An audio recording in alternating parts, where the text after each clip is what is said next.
안녕하세요. 건강한 목사의 Q&A입니다. 건강한 목사의 Q&A는 영상을 보면서 또는 신앙생활 하면서 생겨난 의문점이나 삶에서 겪는 여러 고민에 대해서 성경적인 원리와 저의 개인적인 의견을 이야기하는 시간입니다. 혹시 궁금한 부분이나 고민 있으신 분은 댓글을 달아주시거나 제 메일 healthychurchandpastor@gmail.com으로 연락 바랍니다. 아이디 님께서 질문하셨는데요. 질문을 보도록 하겠습니다. 좋은 말씀 감사합니다. Q&A를 여기에 올려도 되는지 모르겠는데 올려봅니다. 교회를 가보면 교단마다 특색이 다 다른데요. 어떤 교단은 교회력을 철저히 지키고 절기에 맞춰 색깔에 맞는 강단부와 수토를 철저하게 착용하더라고요. 근데 이런 건 성경에 없는 것 같던데 어떻게 바라봐야 하는지 모르겠네요. 오히려 성경에 없는 전통보다 있는 전통을 더 철저히 지켜야 하지 않을까요? 세상에는 정말 많은 교회가 있습니다. 오늘날처럼 교회가 이렇게 다양하게 존재하는 경우도 역사적 없었어요. 교단도 여러 가지로 나누어져 있고 그 교단 안에 여러 분파로 또 나눠지죠. 그 여러 분파 안에 여러 개별적인 교회가 있어요. 교단도 교단 나름대로 교단의 주요 교리가 있고 그 안에서 미세한 의견과 입장 차이로 나눠지죠. 이렇게 너무 잘게 교회가 나눠지다 보니까 뭐가 맞는지, 뭐가 틀린지 헷갈리는 경우에까지 이르렀어요. 근데 그러다 보니까 이상한 현상이 나타나기 시작합니다. 가장 작은 단위인 개별적인 교회들이 자기 교단의 큰 흐름을 따라가기보다 교단에 상관없이 담임 목사에 따라 그 교회의 교리와 특성이 드러나는 거예요. 장로교인데 순복음 같아 보이고 순복음인데 장로교 같은 교회들이 생겨나죠. 이런 자율성과 독립성이 저는 장점이 된과 동시에 단점이라고 봅니다. 교회가 이렇게 분화되는 건 저는 시대상을 반영한다고 봐요. 오늘날 이 시대는 포스트 모더니즘 시대로 상대주의와 개인주의, 권위에 대한 도전, 전통에 대한 반대, 비인간화, 다원주의 등등 여러 특징들을 보이고 있는데 교회들도 이런 영향권 안에 존재합니다.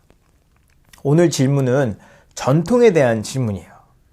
보니까 교회력을 지키고 각종 절기와 예식에 따라 강단보 색을 바꾸는 아주 보수적인 교회 예배를 들으신 것 같은데 이런 교회 예배를 봤을 때 우리가 드는 생각은 너무 형식적이고 고지식하며 고리타분해 보인다는 거죠. 차라리 이런 허례허식을 없애고 자유로우면서 본질적인 예배가 더 맞지 않나 하는 생각이 들기도 해요. 게다가 성경에 이런 내용이라도 있으면 어느 정도 이해하겠는데 성경에도 없어. 이런 성경에도 나와 있지 않지만 예전부터 내려온 전통에 대해서 어떻게 봐야 할지 성경적인 원리와 저의 개인적인 입장을 말하도록 하겠습니다. 먼저 우리는 전통에 대해서 심도 있게 생각할 필요가 있어요. 전통이라는 단어는 과거 어느 때에 형성되어 지금까지 이어져 오는 사상, 관습, 행동이라는 의미예요. 전통은 역사를 담고 있고 그 전통 안에는 그런 전통이 생겨나게 된 배경이 스며들어 있죠. 그 전통이 담고 있는 역사적 배경과 숨겨져 있는 의미, 의도를 이해할 때 그 전통을 제대로 평가할 수 있습니다. 저와 여러분은 대한민국 안에서 나도 모르게 여러 가지 전통 속에서 그 의미와 의도를 이해하고 답습하며 전통을 계승하고 있어요. 또 나도 모르는 사이에 우리도 후대의 전통을 계승해 줄 겁니다. 근데 이런 전통은 당연히 장단점이 있어요. 전통은 어떤 의미와 의도가 눈에 보이는 형식으로 형상화된 건데 그 눈에 보이는 형식 안에 더 이상 의미와 의도가 남아있지 않거나 변질되면 그 생명력을 잃어버립니다. 그리고 생명력을 잃어버린 형식은 우리의 삶과 우리의 자유를 억제하고 의미 없는 행동을 강요하죠. 예를 들면 제가 군대에 있을 때 일병이 되기 전까지 샴푸나 바디워시 사용을 못했어요. 왜 그런지 모르겠는데 그렇게 해야 된대요. 이런 의미 없는 형식이 억압과 강요가 돼서 모든 영역 곳곳에 다양하게 분포되어 있죠. 가정, 학교, 직장, 군대, 지역사회 어디에나 이런 관습들이 존재해요.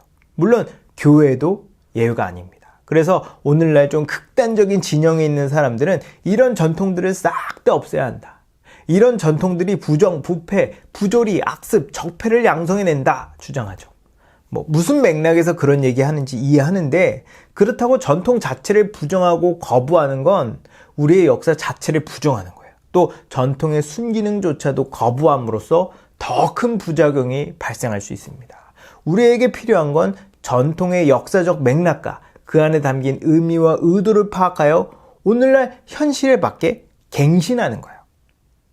그럼 질문에서처럼 교회에서 교회력을 사용하고 각종 예식과 여러 절기들을 지키는 전통은 왜 생겨난 걸까요? 교회에서 교회력이나 여러 절기를 만들어진 지는 상당히 오래됐어요. 먼저 교회력을 모르시는 분들을 위해서 간략하게 설명을 하자면 교회력은 1년을 주기로 설교 본문과 예배, 양육 스케줄을 만들고 매년 그 스케줄을 맞게 반복하는 거예요. 그리고 절기는 성경에서 중요하게 여기는 사건을 기념하기 위해 어떤 날을 정해 행동 지침을 주고 그 날을 특별하게 지키는 겁니다. 예를 들어 성탄절, 부활절, 추수감사절, 성령 강림절 등등이 있죠. 아무튼 교회력과 각종 예식, 절기들을 지키는 건 성경에 나와 있는 가르침은 아니에요. 그렇다고 성경적이 아니라고 볼 수도 없습니다. 왜냐하면 성경에는 중요한 사건이나 어떤 날을 기념하기 위해 기념일을 정하는 것을 구약시대에서부터 해왔어요. 교회가 교회력을 지키고 각종 예식과 절기를 지키는 건 성경의 지침이나 어떤 명령 때문에 하는 게 아니에요. 교육적인 목적으로 하는 겁니다. 즉 교회의 성도들이 더 복음을 알고 잘 믿고 더욱 복음으로 살아낼 수 있게 하려는 목적으로 만들어진 거예요. 질문 중에 성경에 나와 있는 전통을 지켜야 하는 건 아닌가를 물어보셨는데 성경에 나와 있는 전통들도 문자 그대로 지키는 게 아니라 그 전통의 역사적 맥락과 의미와 의도를 파악해서 그 의미와 의도대로 살게 하는데 중점을 둬야 됩니다.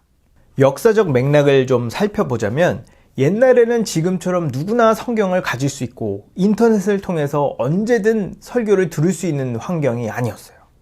글을 모르는 사람이 과반수였고 대부분의 사람들이 교육적인 혜택을 받지 못했습니다.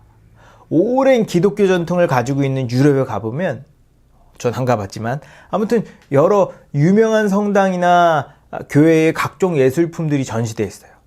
창문은 화려한 스테인드 글라스로 되어 있고 천장과 벽면에는 천지창조 같은 멋진 그림이 그려져 있죠. 이런 예술품들이 만들어진 목적 중에 하나가 일반 사람들이 성경을 읽을 기회가 없고 성경적인 교육을 받을 기회들이 매우 저조하다 보니까 성경의 여러 사건들을 형상화한 예술품들을 만들어서 성경의 내용을 기억하고 교육하려는 목적으로 만들었어요. 교회력이 만들어진 이유는 1년을 주기로 복음의 대략적인 내용을 전반적으로 설교하려는 의도로 만든 거예요. 그리고 흰색, 녹색, 빨간색, 검정색, 보라색 등 색깔을 통해서 전반적인 분위기를 파악하게 만들죠. 그래서 성경의 내용은 몰라도 왠지 오늘은 조용히 있어야 할 것 같고 왠지 막 슬퍼해야 될 분위기인 거예요. 근데 다음 주는 엄청 밝고 축제 같은 분위기인 거죠. 이렇게 한 해, 두 해 지나다 보면 어느새 복음의 전체적인 틀이 몸과 머릿속에 배어있게 되는 겁니다. 우리 믿음의 선조들은 어린아이든 나이가 많으신 어르신이든 신분이 미천한 사람이든 어떻게든 복음을 알고 믿어 구원받게 하기 위해 할 수 있는 모든 수단을 다 동원했어요. 이런 것들이 전통이 돼서 전수되고 전수되어 오늘날까지 이르게 된 거죠. 그렇다면 이 아름다운 전통을 없애야 할까요? 오늘날에는 이런 전통이 더 이상 실효성도 없고 아무 의미가 없는 걸까요?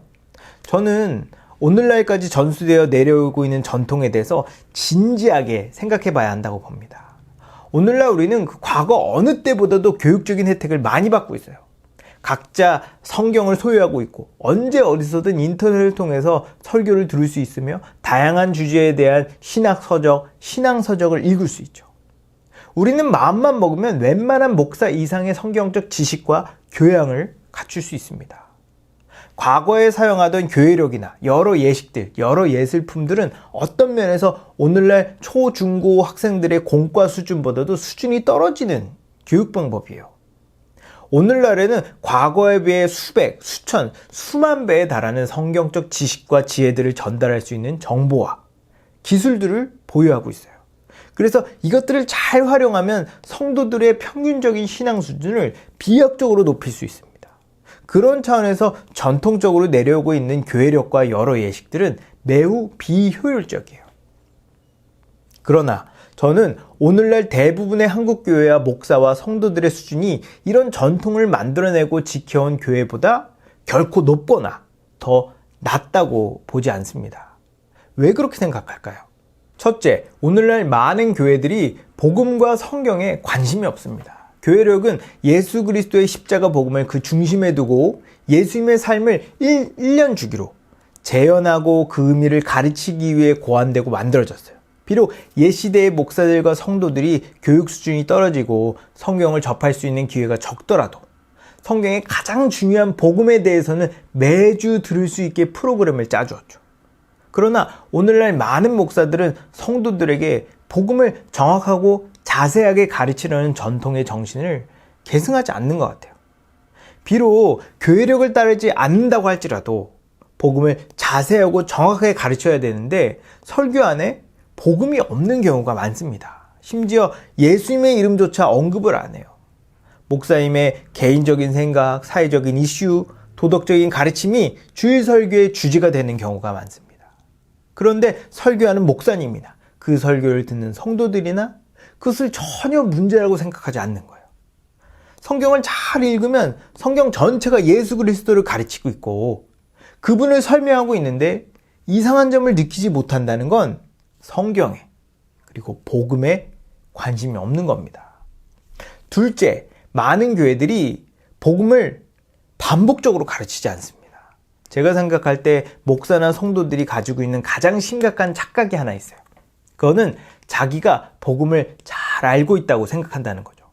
왜냐하면 복음은 어떤 면에서 아주 심플하거든요.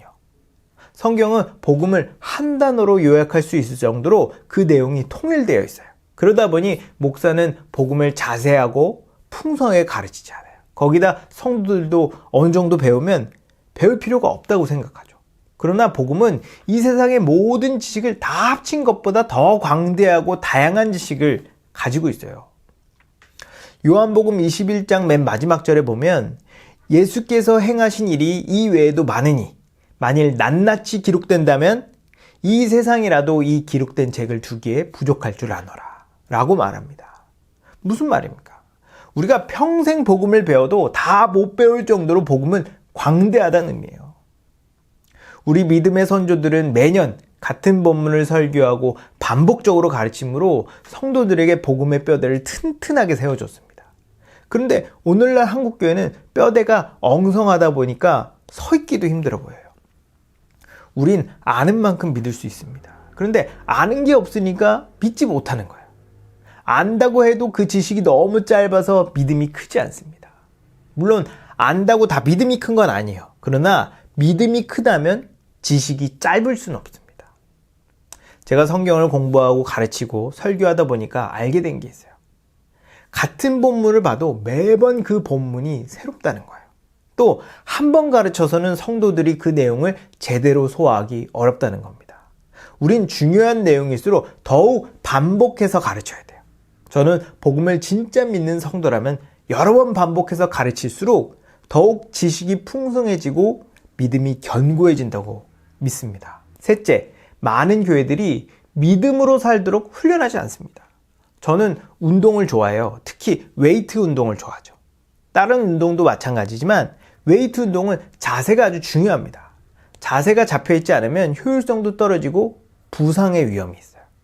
근데 이 자세는 하루아침에 잡혀지는 게 아니에요. 제가 10수년을 운동했지만 순간 정신 팔리면 자세가 무너지죠. 그럼 또 집중해서 자세를 교정하는 과정을 겪습니다. 이렇게 운동도 할 때마다 자세를 연습하고 교정해야 되는데 우리의 삶의 자세를 만들어주는 복음은 왜 그렇게 하지 않을까요? 복음은 세상적인 삶을 살았던 우리를 거룩하고 의로운 삶을 살도록 만들어줘요. 그런 삶이 우리 몸에 체화되려면 끊임없는 반복과 숙달의 과정을 거쳐야 가능합니다. 우리 믿음의 선조들은 그걸 알았어요. 그래서 매년 반복적으로 같은 본문을 설교했을 뿐 아니라 눈에 보이는 예식을 만들어 체화시켰죠. 우리들이 아무 생각 없이 드린 예배 순서도 절대 허투루 만들어진 게 아니에요. 강대상 위치나 신발을 벗는 행위, 성가대 위치, 옷차림, 찬양 곡조 등등 사소한 것 하나하나 다 신학적인 의미를 부여했죠. 그래서 무엇을 하든 늘 하나님을 경외하고 경배하는 것을 습관화하려 했습니다. 그런데 오늘날 교회는 이러한 반복과 숙달이 있는가?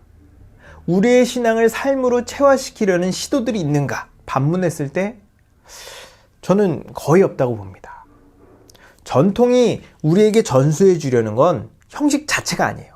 그 안에 담긴 의미와 의도입니다. 그리고 그 의미와 의도는 여전히 우리에게 의미 있고 유익하죠. 저는 교회의 전통 안에 담긴 의미와 의도를 계승하지 않고 그저 형식적인 것만 지키려고 하는 보수적인 태도는 나쁘다고 봐요. 그러나 더 나쁜 건 둘 다 거부하는 거예요. 아니, 형식이라도 남아있다면 언젠가 그 안에 담긴 의미와 의도를 깨달을 여지는 있을 거잖아요. 근데 그냥 전통은 구식, 전통은 나쁜 것이라는 고정관념을 가지고 자기 마음대로 설교하고 최신 유행만 쫓는 교회는 더 큰 문제라고 봅니다. 제가 생각했을 때 가장 좋은 건 전통의 정신을 계승하되 오늘날 현실에 맞게 전통을 발전시키는 것이 가장 좋은 대안이라고 봐요. 정리하겠습니다. 교회에 전수되어 내려오는 전통에는 역사적 배경과 의미와 의도들이 담겨져 있다. 전통 안에 담겨져 있는 역사적 배경과 의미와 의도들을 이해할 때 전통을 제대로 평가할 수 있다. 오늘날 많은 교회들이 전통의 정신은 무시한 채 껍데기만 남기던지 아니면 전통 전체를 버리려고 하고 있다. 이것은 우리의 선조들의 지혜를 버리는 행위며 결과적으로 그런 교회는 힘을 잃어버리게 될 거다. 우리가 계승해야 할 것은 전통 안에 담겨져 있는 전통의 정신이지 전통의 껍데기가 아니다. 그러므로 우리는 전통의 정신을 회복하여 오늘날 전통의 정신을 유지하고 발전하며 전수할 수 있는 새로운 전통을 만들어야 한다.